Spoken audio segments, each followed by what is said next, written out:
Top quality और consistent performance के लिए सिर्फ सिल्वर पंप्स। टॉप क्वालिटी और कंसिस्टेंट परफॉर्मेंस के लिए सिर्फ सिल्वर पंप्स, नाम याद रखना। वैयक्तिक लाभार्थ्यांच्या योजना सिंधुरत्न योजनेमार्फत चालू करण्यात आल्या। आजपर्यंत ह्या योजनेच्या मार्फत आपण अनेक कामं केली, परंतु पहिल्यांदाच रत्नागिरी आणि सिंधुदुर्ग या दोन जिल्ह्यामधील आमच्या दापोली मतदारसंघामधील शेतकऱ्यांना आपण गायींचं वाटप आणि म्हशींचं आपण वाटप केलेलं आहे। जवळपास आपण 240च्या आसपास गायी आणि म्हशींचं आपण आज वाटप केलं। जवळपास 66 आपण शेळींचं वाटप आपण केलेलं आहे आणि दुधाळ गटांचं वाटप आपण जवळ 25 आणि जवळपास आपण एकंदरीत 510 लाभार्थी गायी असतील, म्हशी असतील, शेळी असतील अशा आपण व्यवसाय करता प्रोत्साहनपर आपण 50% अनुदान सिंधुरत्न योजनेमधून आपण दिलेलं आहे आणि जवळपास एकेका शेतकऱ्याला आपण 2-2 लाखाच्या दरम्यानचा हा लाभ आपण मिळवून दिलेला आहे।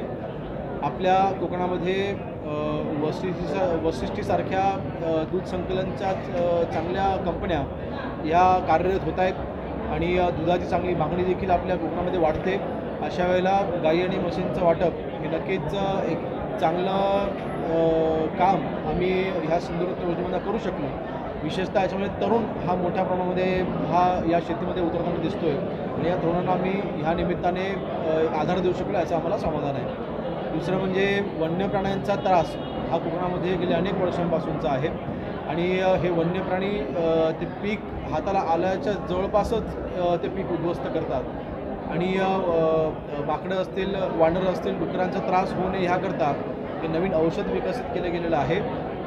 त्या औषधाची जर का आपण फवारणी आपण केली, बेसिकली ते रेपेलंट आहे आणि त्या रेपेलंटची आपण फवारणी केल्याच्यानंतर जवळपास 1 ते 1.5 महिना वन्य प्राणी त्या पिकाजवळची ते फिरकत नाही किंवा त्या झाडाजवळ तो येत नाही आणि 720 रुपयाची एक बॉटल आहे आणि तर एक सीझन आपण त्या बॉटल एक सीझन त्या एका बॉटलमध्ये आपण तिथे एका क्षेत्रात आपण ते लाभ आपण देऊ शकतो। एकंदरीत वन्य प्राण्यांचा त्रास होऊ नये ह्याकरता देखील आपण काही आपण ठोस पावलं आपण उचलतोय। त्यानंतर फळबागांमध्ये आपल्याला पांढऱ्या माशीचा तिथे प्रादुर्भाव होताना आपण पाहतो, फळमाशीचा तिथे आपण प्रादुर्भाव होताना आपण पाहतो आपण आणि पांढरी माशीमुळे आंब्याचं प्रचंड मोठं नुकसान होतं। आंबा डागाळतो आणि मग ते एक्सपोर्ट क्वालिटीचा राहत नाही किंवा त्याला लोकल मार्केटला त्याला भाव चांगला मिळत नाही। त्याकरता देखील आपण अतिशय म्हणजे अगदी 320 रुपयाचे एक तिथे किट आपण दिलेलं आहे जे मोफत आपण शेतकऱ्यांना उपलब्ध करून दिलं आहे। जवळपास 3100 जवळपास 3000 शेतकऱ्यांना आपण दापोली मतदारसंघामधल्या शेतकऱ्यांना आपण वाटप केलेलं आहे। ट्रॅक्टर आपण एका क्षेत्राला आपण ट्रॅक्टरचं वाटप केलेलं आहे। अजून 2 ट्रॅक्टर आपण काही पुढच्या 2-3 महिन्यामध्ये आपण देत आहोत। एकंदरीत शेतकरी कोकणामधला सक्षम झाला पाहिजे, कोकणामधला शेतकरी हा व्यावसायिक दृष्टीने शेतीमध्ये उतरला पाहिजे ह्यासाठी आमचा प्रयत्न आहे।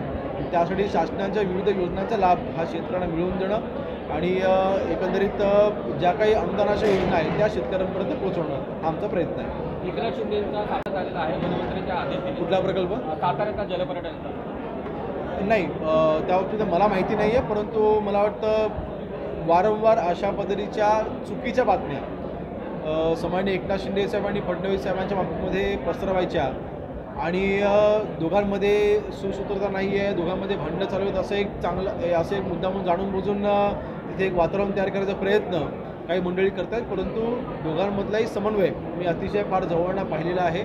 तो राजकीय बाबतीमध्ये असू देत किंवा प्रशासनाच्या बाबतीमध्ये असू द्यात, त्यामुळे असं कुठलंही स्थगिती अशी काही नसते। आज मला वाटतं आजही देखील तिकडे काम चालू आहे, पण तांत्रिकदृष्ट्या मला त्याची माहिती नाही, परंतु असे कुठलेही प्रकल्प हे चालू करत असताना किंवा त्याला गती देत असताना किंवा त्याच्यावरती विचारविनिमय करत असताना दोघंही नेत्याचा चांगला समन्वय आहे। तर उपमुख्यमंत्री एकनाथ शिंदे असा एक आरोप केलेला आहे की लोकसभा निवडणुकीनंतर महाविकास आघाडीच्या डोक्यात हवा गेली होती आणि देवेंद्र फडणवीस आणि मला जेलमध्ये घालून कर्माच्या लादीवर मारण्याचा प्रयत्न त्यांचा योजना होती असं त्यांनी आरोप केलेला आहे। नाही, आदित्यजी ठाकरे यांनी दापोली मतदारसंघामध्ये येऊनच त्यांनी त्यांच्या भाषणामध्ये हा उल्लेख केला होता की काही लोकांना बर्फाच्या लादीवरती झोपून त्यांना फटके मारायला हवे।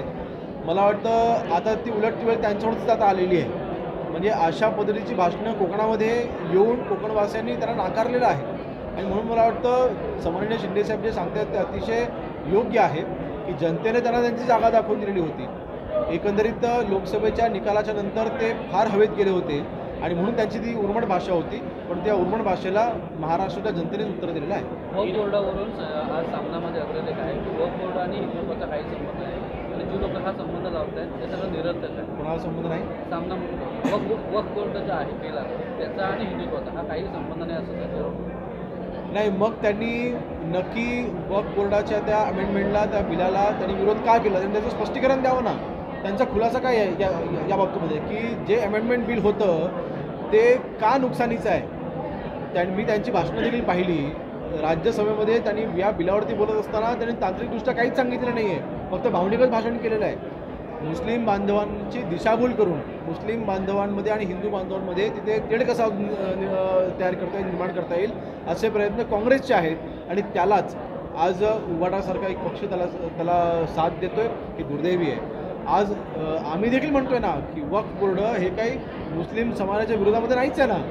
एकंदरीत त्या वक्फ बोर्डाच्या माध्यमातून इतक्या मला 4 लाख तिथे एकरची जागा आज भारतामध्ये जर का वक्फ बोर्डाकडे असेल त्याचा वापर आजपर्यंत काय झाला.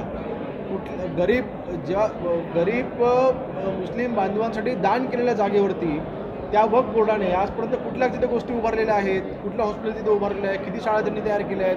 त्यांनी आजपर्यंत समाजसेवेच्या दृष्टीने त्यांनी तिथे काहीही केलं नाही.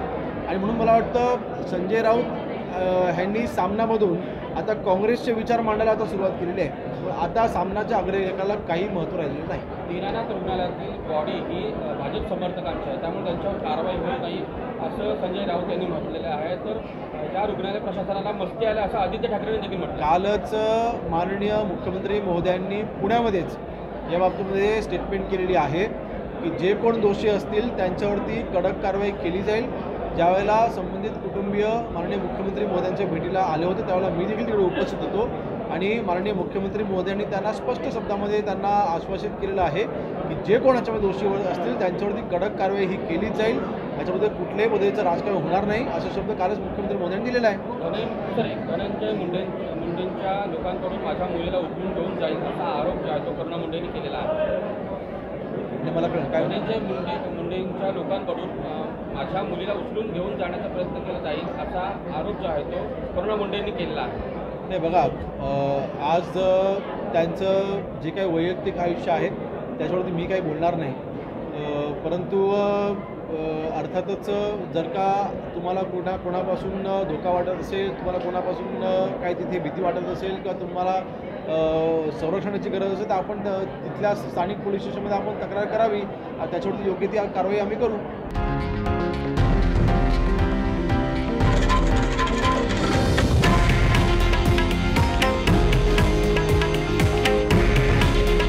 हे आहे देशातील नंबर 1 न्यूज नेटवर्क आणि आपण पाहत आहात TV9 मराठी. काळजी तुमची, हित महाराष्ट्राचं.